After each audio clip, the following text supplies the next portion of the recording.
आप देख रहे हैं समाचार एजेंसी ऑफ इंडिया में साई न्यूज। नमस्कार दोस्तों, समाचार एजेंसी ऑफ इंडिया की साई न्यूज़ में एक बार फिर आपका स्वागत है।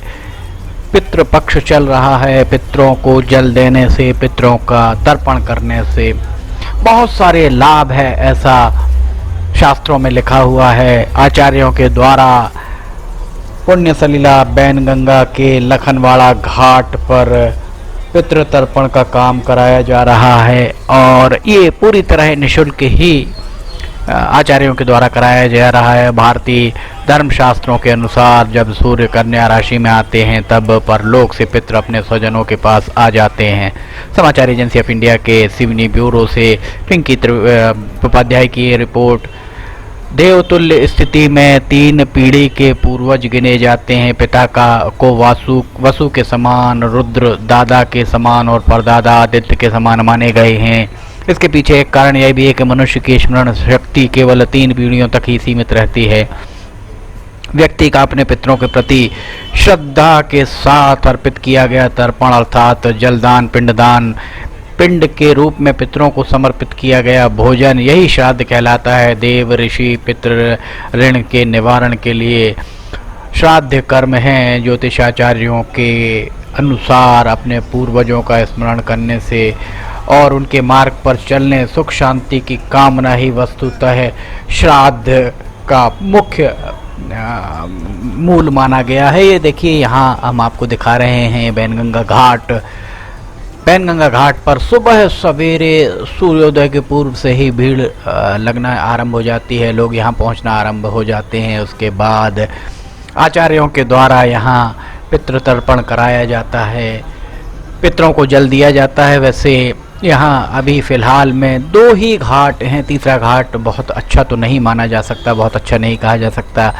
सिवनी के सांसद डॉक्टर लाल सिंह बिसेन, सिवनी के विधायक दिनेश राय सहित फग्गन सिंह कुलस्ते जो सिवनी के दूसरे सांसद हैं, इसके अलावा केवलारी विधायक राकेश पाल सिंह, बरघाट विधायक अर्जुन काकोड़िया और लखनऊ विधायक योगेंद्र सिंह से भी अपेक्षा है कि वे भी सिवनी के घाटों, सिवनी में लखनवाड़ा के तट पर घाट और बनवाए। और यहाँ महिलाओं के लिए अगर घाट पृथक से बन जाए तो ये एक बहुत ही अच्छी बात मानी जा सकती है। पितरों के तर्पण के लिए यहाँ आपको हम दिखा रहे हैं किस तरह से, आप देखिए कतारबद्ध बैठे हैं लोग, श्रद्धालु, और वे अपने पितरों को तर्पण कर रहे हैं।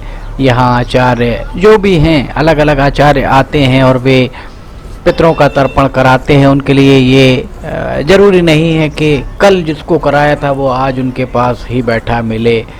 जिसको जहाँ जगह मिलती है वो वहाँ जाकर बैठकर पितृ तर्पण करने लगते हैं, पितरों को जल देने लगते हैं। ये आपको हम बैनगंगा नदी के घाट का नज़ारा दिखा रहे हैं। पुण्य सलीला बैनगंगा सिवनी से निकली हैं। सिवनी से लगभग 12 किलोमीटर दूर मुंडारा से इनका उद्गम हुआ है और धीरे धीरे ये आगे बढ़ते बढ़ते आप देख सकते हैं कितनी विशाल यहाँ पे पाठ है। और आगे आप जाएंगे इसके बाद तो परतापुर से आप अगर छपारा का देखेंगे और ये आखिरी में जाकर एशिया के सबसे बड़े मिट्टी के बांध भीमगढ़ बांध में जाकर ये समाहित हो जाती हैं। और उसके बाद भीमगढ़ बांध का पानी बालाघाट से होते हुए, बालाघाट भंडारा आदि होते हुए अन्य नदियों में जाकर मिलता है। ये देखिए पितृतर्पण हो रहा है। पितृतर्पण करना चाहिए जिनके पितरों का अब देह त्याग चुके हैं। श्राद्ध पक्ष में व्यसन और मांसाहार पूरी तरह वर्जित माना गया है। पूर्णतः पवित्र रहकर ही श्राद्ध किया जाता है। श्राद्ध पक्ष में शुभ कार्य भी वर्जित माने गए हैं। रात्रि में श्राद्ध नहीं किया जाता है। श्राद्ध का समय दोपहर 12:30 बजे से 1 बजे के बीच भी उपयुक्त माना गया है। कौआ, कुत्ता, गाय के लिए अन्न का अंश निकालना चाहिए क्योंकि ये सभी जीव यम के काफ़ी करीब माने गए हैं। इसके अलावा पिंडदान, तर्पण, ब्राह्मण भोज आदि चीज़ें यहाँ अगर आप पितृपक्ष में करते हैं तो ये इससे आपके पितृ ही प्रसन्न होते हैं, जो आपके पूर्वज हैं वे ही प्रसन्न होते हैं। बैनगंगा नदी का लखनवाड़ा तट, ये देखिए जहाँ जो आपको टूटा हुआ हिस्सा दिख रहा है, यहाँ से पहले सिवनी में सिवनी को पानी सब प्रदाय किया जाता था। सिवनी में जो छिंदवाड़ा नाके पर बना हुआ है फिल्टर प्लांट, उस फिल्टर प्लांट के जरिए समूची सिवनी में पानी प्रदाय किया जाता था। ये यहाँ घाट भी कहीं ना कहीं मरम्मत मांग रहा है। इस घाट की मरम्मत करने की बहुत आवश्यकता महसूस हो रही है। समाचार एजेंसी ऑफ इंडिया के सिवनी ब्यूरो के लिए पिंकी उपाध्याय की ये रिपोर्ट। अगर आपको समाचार एजेंसी ऑफ इंडिया की साइन न्यूज़ के ऑडियो बुलेटिन, वीडियोस, मौसम के अपडेट आदि पसंद आ रहे हों तो आप उन्हें लाइक, सब्सक्राइब और शेयर ज़रूर कीजिए। हम नई जानकारी लेकर फिर हाजिर होंगे। फिलहाल इजाज़त लेते हैं। जय हिंद।